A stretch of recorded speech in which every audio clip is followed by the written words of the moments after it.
오늘은 청나라 쇠퇴의 전조증이라고 하는 주제를 가지고 말씀을 드리겠습니다. 우리가 살면서 그 어려워지는 원인을 분석을 해보면은 경제가 좋아졌을 때 낭비를 한다든지, 예를 들어서 뭐 명품을 산다든지, 안 사도 좋을 거를 산다든지, 돈을 쓸데없이 낭비를 한다든지, 남자들의 경우는 술집을 간다든지, 이런 게 있는 것 같고요. 그 다음에 이제 초심을 잃고 행동하는 경우가 많습니다. 예를 들어서 이 사업이 성공을 하면 다른 사업을 쉽게 생각하고 깊이 있게 연구하지 않고 그대로 그냥 대충 생각하고 시작했다가 실패하는 경우도 많이 있고요. 그 다음에 교만해진다고 그러죠. 옛말에 경적즉 필패라고 그러지 않았어요? 적을 가볍게 여기면 반드시 패한다. 전장에서 하는 얘기인데 우리가 교만해지는 마음이 있으면 어려워질 확률이 많다. 그러면 청나라는 어땠을까? 청나라는 1612년이라고 12년에 건국했다고도 하는데 실제 명나라를 정복한 걸로 보면 1644년에 청나라가 시작됐다고 보는 견해도 많이 있습니다. 신해혁명이 일어난 1911년까지를 청나라 역사로 보는 학자들이 있습니다. 어떤 학자들은 1924년에 완전히 멸망했다 이렇게 본 견해도 있고요.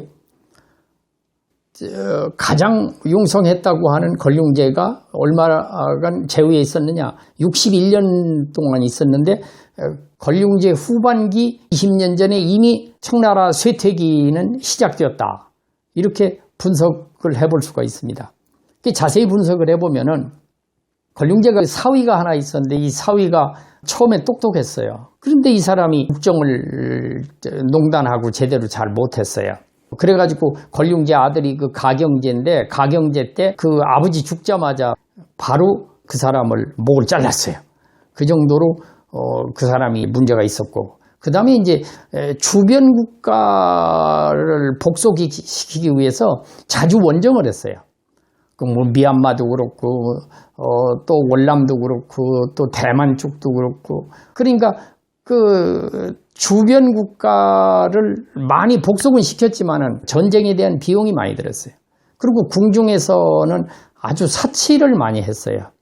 재정이 많이 고갈됐어요.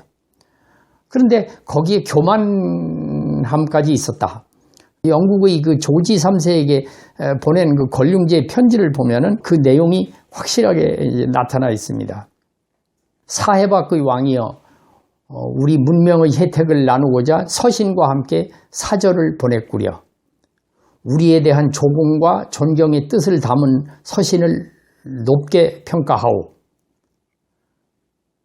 이제 국왕은 나의 뜻을 받들어 앞으로 더욱 충성하길 바라오.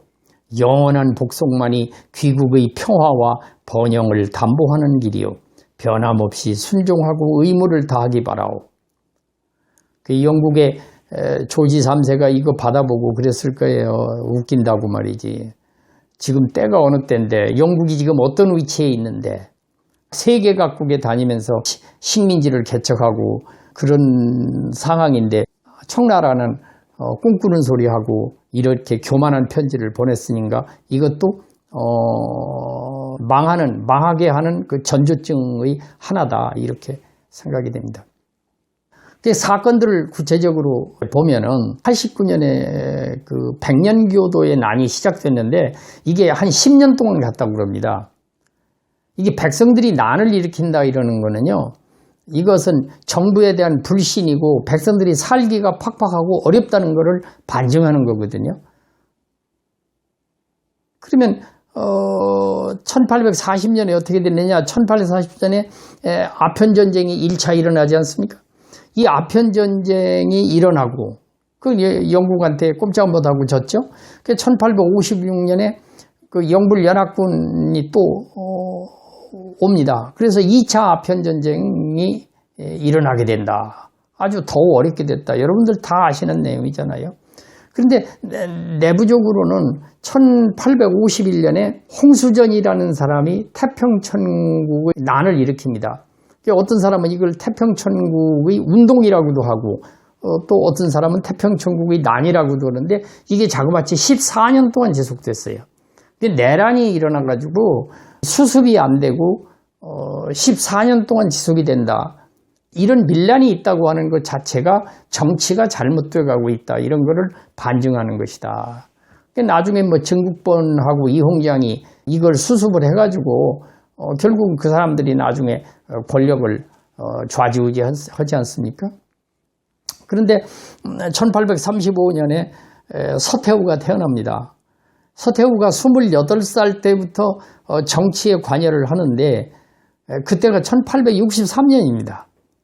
근데 이때부터 서태후는 자그마치 48년 동안 권좌의 자리에 있고 단독으로 정치를 한 것만도 28년이라고 그럽니다.